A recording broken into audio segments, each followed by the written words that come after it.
Y bueno, nosotros continuamos con nuestro programa y sin duda alguna uno de los temas que creo que más han atrapado a la humanidad pues es el tema del Holocausto y que lo podemos abordar desde diferentes perspectivas. La verdad es que con el trabajo de los historiadores hemos podido tocar un poquito de lo que fue esa terrible realidad, los diferentes puntos de vista, pero dejemos que los expertos sean quienes hablan y tenemos en la línea telefónica al historiador y además escritor Mario Escobar, autor del libro Los niños de la estrella amarilla, a quien le doy la bienvenida a Club Trendy. Muy buenas tardes, Mario, bienvenido. Muchas gracias. Un gusto tenerte con nosotros. Y yo ya estuve leyendo algo de tu novela. Me gustaría que de manera breve, antes de comenzar con el tema, le dijeras al público de Club Trendy, ¿quién es Mario Escobar? Bueno, Mario Escobar es escritor, historiador español. Llevo más de 50 libros publicados de diferentes tipos, ensayo, novela histórica y otros géneros. Y sobre todo yo creo que es un apasionado por las buenas historias, que creo que a los lectores le van a gustar. En esta en particular, ¿qué me puedes contar? Bueno, y es que aquí te voy a aprovechar, porque además de escritor eres historiador, ¿qué me puedes contar sobre la estrella amarilla antes de entrar a tu libro? Pues la verdad que los acontecimientos que sucedieron en los años 40 en Europa, la Segunda Guerra Mundial, la persecución de los judíos y todo lo que supuso, pues es un momento muy, muy negro de la historia. Francia, que fue uno de los países ocupados por los nazis, pues también sufrió no solo la ocupación nazi, la represión de las SS, de la Gestapo, sino que de muchas maneras colaboró con el régimen nazi, ¿no? Francia en ese momento se va a dividir en dos partes, la Francia libre y la Francia ocupada por los nazis, pero ambas están sometidas al terror nazi.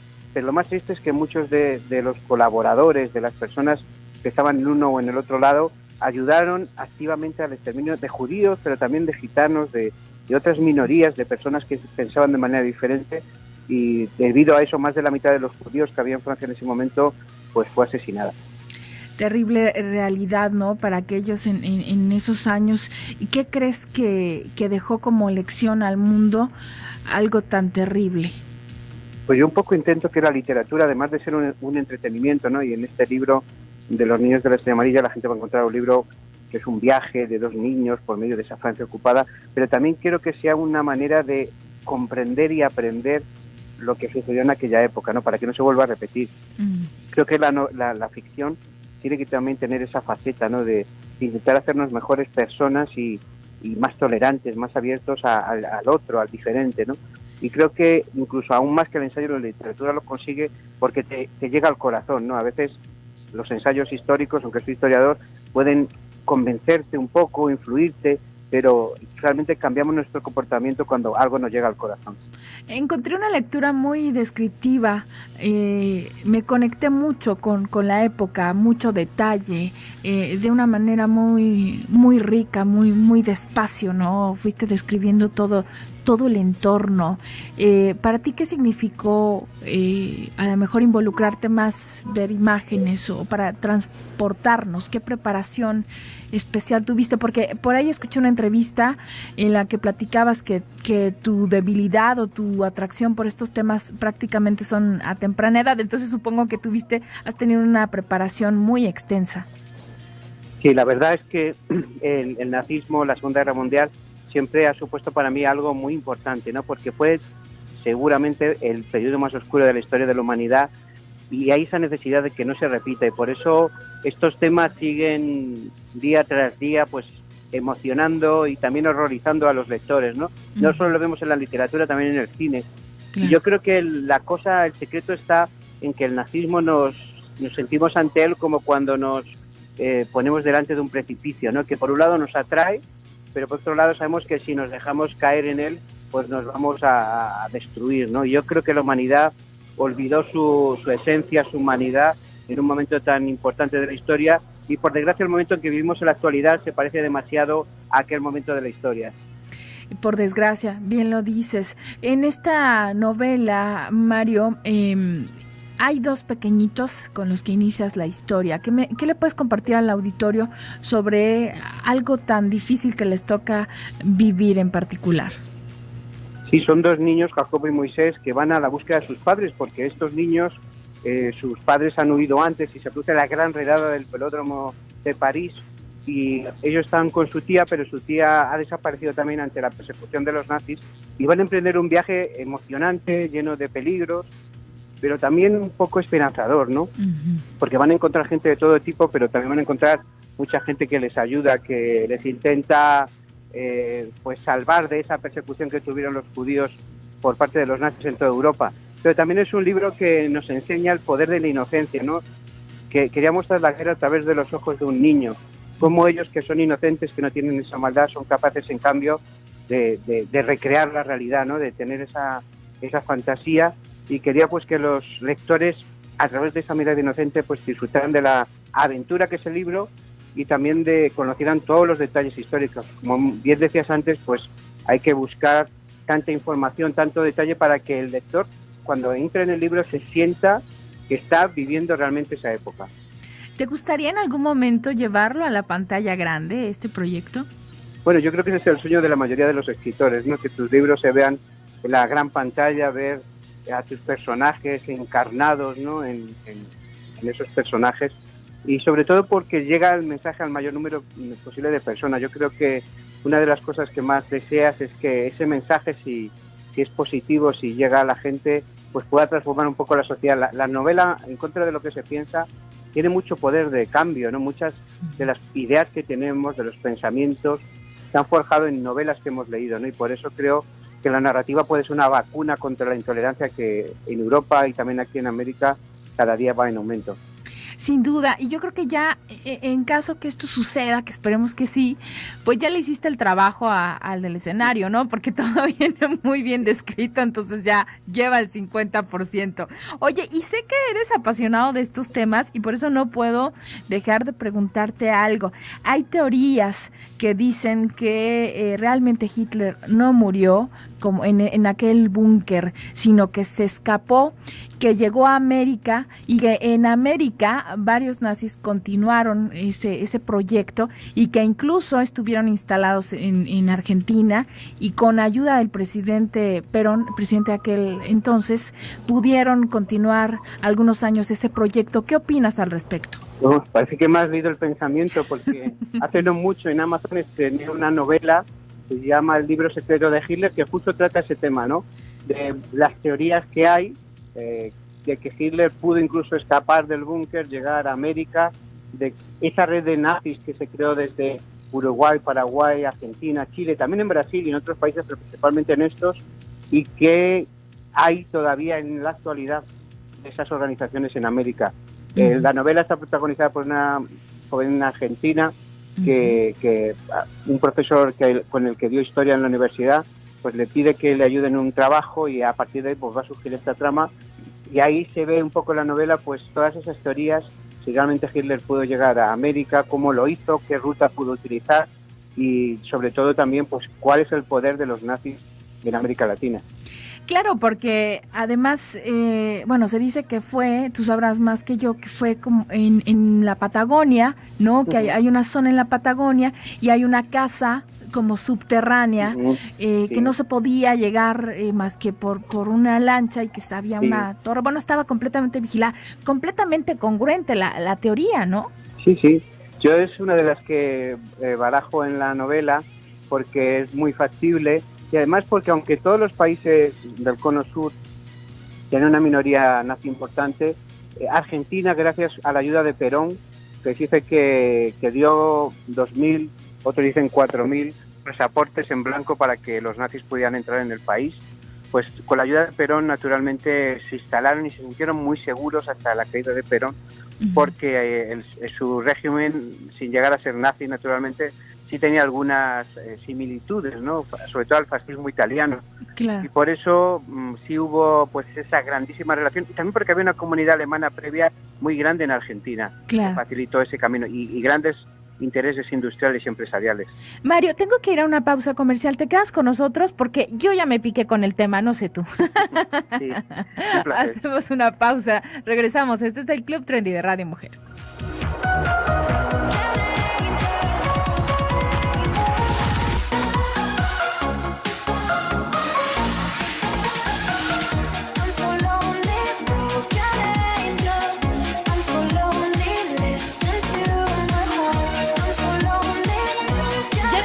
Son las 3 de la tarde con 33 minutos. Es el Club Trendy, lo que escuchas a través del 1040 de amplitud modulada. Radio Mujer, te acompaña Angelina Becerra en este micrófono. Y bueno, antes de la pausa comercial iniciamos una charla con Mario Escobar, autor del libro Los niños de la estrella amarilla. Él es escritor, historiador y bueno, ya nos platicaba un poco el contexto de su libro, nos hablaba sobre los niños, pero nos quedamos con una parte muy interesante, Mario, si me lo permites, para retomar. Estabas platicándonos algo muy destacado sobre la participación de gobiernos de América del Sur para facilitarles la llegada a los nazis a países como Argentina. Ahí te tuve que interrumpir para ir a la pausa comercial, pero me decías que, bueno, en realidad ya había varios alemanes antes de que terminara prácticamente la guerra, ¿no?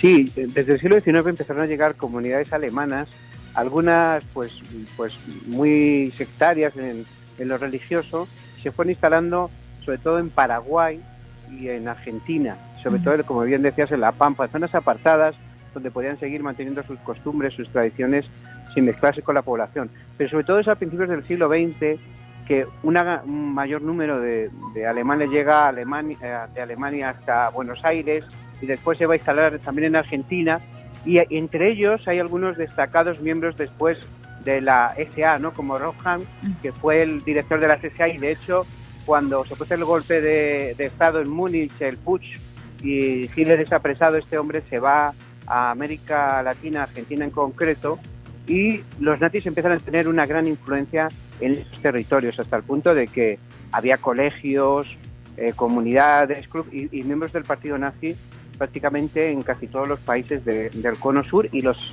Estados Unidos de Norteamérica también. Hasta el punto de que Hitler sí se plantea, y de hecho de eso trata un poco el libro que os comentaba, qué planes tiene él para, si gana la guerra en Europa, para América, ¿no? Quería, sobre todo en el cono sur, explotar sus materias primas y tener unos estados semidependientes, como si fueran una especie de colonias, ¿no?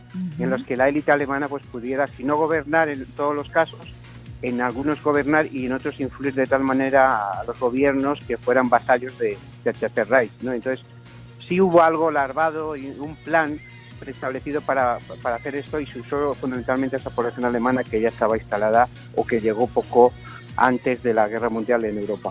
Y quiero imaginar que un tipo tan inteligente como Hitler también tenía su plan B en caso de perder la guerra, que aunque a lo mejor no estaba en su cabeza decir voy a perder, sí tenía su plan B. ¿No lo crees así? No sé si tenía un plan B, pero lo que sí es bastante factible, o por lo menos no se ha podido comprar totalmente, es si el cuerpo que se encontró en esa fosa con la supuesta esposa, recién casado con ella, Eva Braun, era el de Hitler o no. Hay mucho secretismo sobre el asunto.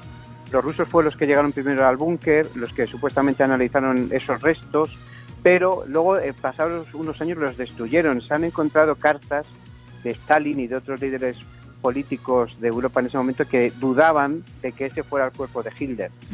También es cierto que en los últimos meses su salud se deterioró mucho, sobre todo por el Parkinson, y que a pesar de no ser demasiado mayor, porque no llegaba a los 60 años o estaba cerca de los 60 años, pero eso no podemos saberlo a ciencia cierta. Yo en la novela sí hablo de algunas de esas teorías, sobre todo de si al final fue Paraguay el sitio que eligió para pasar sus últimos días, aunque bueno, esto es también parte de la ficción, y será difícil llegar a saberlo nunca, ¿no? Sí, claro, sin duda, creo que estamos, y muchas personas hemos imaginado, seguido rastros, pistas, pero bueno, en realidad no lo vamos a llegar a descubrir. Lo que sí es que el aprender un poco, como mencionabas al inicio, de lo que vivieron estos chicos, por ejemplo, hablando particularmente de los niños, porque sabemos que a todo mundo de todas las edades les tocó sufrir esto, pero en algún momento, cuando volteas a ver las historias de que los niños pasan por esto, que los chicos sufren por esto, pues realmente es terrible y creo que muy válido lo que comentabas. Para no volver a repetirlo, pues hay que conocerlo, ¿no? Pues la verdad es que sí, porque además yo creo que el crimen mayor que hicieron los nazis fue exterminar a los niños, ¿no? Porque cuando uno extermina a niños, está exterminando la esperanza, está exterminando el futuro, y por eso quería reflejarlo también en esta novela de los niños de la Estrella Amarilla, cómo él fue capaz de hacer la cosa más execrable, ¿no? Lo que muchos otros hubieran tenido el poder de hacer, que era exterminar ya no solo a los niños, sino a las familias enteras que llegaban a Auschwitz y a otros campos de concentración. Y tal vez pues esa es una lección que tenemos que aprender, ¿no? En cambio, los que sobrevivieron, pues se mostró que eran capaces de construir luego una Europa que ha tenido el periodo de paz y de prosperidad más grande de toda su historia, ¿no? Gracias a esa generación no se volvió a repetir la historia, no hubo una tercera guerra mundial y bueno, ahora podemos contarlo. Lo malo es que en Europa, pero también en los Estados Unidos, el fascismo está aumentando, el racismo, la xenofobia. Y yo creo que la literatura pues debe servir para eso, ¿no? Para recordar la historia y que no se vuelva a repetir. Sin duda, yo creo que estás diciendo algo muy importante. La discriminación no es tema de la Segunda Guerra Mundial, sigue vigente y seguimos con un montón de prejuicios tontos, ¿no? Que al final nos llevan a dañar a otros. Ahora, en cuanto a los protagonistas de tu historia, ¿te basaste en personas reales o en el contexto? Pues muchos de los personajes sí son reales, como André Tormé, mucha de la gente de Chambord-sur-Lignon, que es la localidad donde se salvó a más de 5.000 niños judíos, pero en cambio Jacob y Moisés, que son los protagonistas, los recreé pues mezclando varios testimonios de supervivientes, tanto escritos como orales, que me permitían pues construir un tipo o un prototipo de cómo fueron esos niños que tuvieron que vagar por Europa, además aterrorizados porque eran perseguidos por los nazis que querían su exterminación total. Y también de esa manera me permitía, que era una cosa que también quería que se reflejara en la novela, como para los europeos en ese momento uno de los pocos sitios donde podían refugiarse, donde podían sentir que podía su vida comenzar de nuevo, pues era América, ¿no? Y es un poco, siempre está en el horizonte de los personajes, como para ellos América significa un sitio de libertad, de oportunidades, ¿no? Y yo creo que ese es uno de los grandes secretos de América, ¿no? El viejo continente muchas veces había estado dividido, peleado, luchando unos contra otros, y América se percibía como un sitio de oportunidades, de libertad, ¿no? Y quería que eso también se reflejara en la novela. Claro. ¿Tuviste la oportunidad de estar en esa localidad en donde se desenvuelve la historia, no?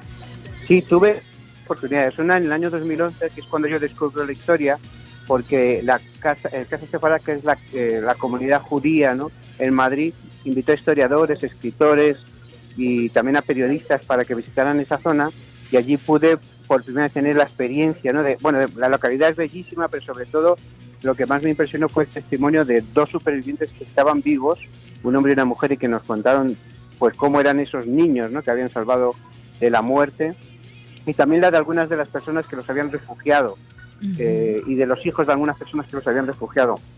Y el año pasado regresé, cuando ya estaba terminando la novela, para poder recrear un poco más pues todo lo que pasó en esa zona, y me sorprendió que sigue exactamente igual, ¿no? Que parece que el tiempo no ha pasado por allí, y sobre todo me impresiona que toda una comunidad, porque ese fue para mí una de las razones por las que escribí esta novela, ¿no?, que no fue un acto simbólico de una persona o heroico, sino toda una comunidad decidió no obedecer a los nazis, al régimen de Vichy. Y como ellos dijeron cuando les preguntaron, bueno, ¿y por qué hicieron esto? ¿Son héroes? ¿Cómo han podido hacer algo así? Pues ellos simplemente contestaron que hicieron lo que tenían que hacer, ¿no? Que era su deber, que era su conciencia la que les dictaba hacer el bien, ¿no? Y yo creo que es un testimonio, un buen ejemplo para la actualidad. En un mundo en el que pues crece, como hemos dicho, el racismo, la xenofobia, el antisemitismo, que veamos este ejemplo, este modelo para poder repetirlo. Sin duda. Mario, para finalizar nuestra entrevista, platícame de la parte de las imágenes históricas que se presentan en esta obra literaria. Pues la verdad que el archivo del Chambord-sur-Lignon y museo fue muy generoso al permitirnos pues que todo el público, porque todo el mundo, ¿verdad?, no tiene la oportunidad de dejar esa localidad, pueda observar a los testigos reales, a los personajes, muchos de los personajes que salen en la novela y de los acontecimientos que sucedieron, y nos permitió publicar estas imágenes, y están también para que el lector pues vea la parte real. Y luego al final yo siempre incluyo también una parte en la que digo lo que es ficción y lo que es realidad, para que pues puedas distinguir qué parte pues ha habido que recrearla porque no tenemos información o porque es imposible saber lo que había en la mente de una persona, por ejemplo. Sí. Mario, te agradezco muchísimo esta entrevista que disfrutamos mucho y bueno, pues compartimos ya con el mundo, para los apasionados de este tema, la novela Los niños de la estrella amarilla. ¿En dónde pueden ponerse en contacto contigo, tus redes sociales? Pues Twitter es Escobar, como el apellido del libro, Golderos, con las 2 primeras letras mayúsculas, acabado en S. Escobar Golderos, y si busca Mario Escobar en Facebook o en Instagram o también en mi página web marioescobar.es, pues podrán encontrar mucha información sobre mis libros y todos los proyectos que tengo. Este libro ya está a la venta en las librerías, ¿verdad? Sí, está no solo aquí en México, sino en toda América Latina, también en los Estados Unidos y también en España. Muy bien, Mario, pues muchas gracias por esta entrevista y una felicitación por esta excelente obra que nos regalaste, que nos hiciste llegar. Muchas gracias. Un placer. Un abrazo. Un abrazo. Hasta pronto. Bueno, vamos a hacer una pausa comercial, no sin antes recordarte que el 24 Fest es mañana. ¿Cómo que es mañana? Sí, mañana te esperamos a partir de las 9 de la mañana. Vamos a iniciar muy puntuales para que llegues a tiempo, agarres un buen lugar y puedas disfrutar de este ciclo de conferencias con Alicia Soltero, con Claudia Caballero, con Aldo Prieto, Patti López, y desde luego disfruta de un desfile de modas, y estará, por supuesto, nuestro querido doctor Gilberto Priego. Pausa comercial y regresamos.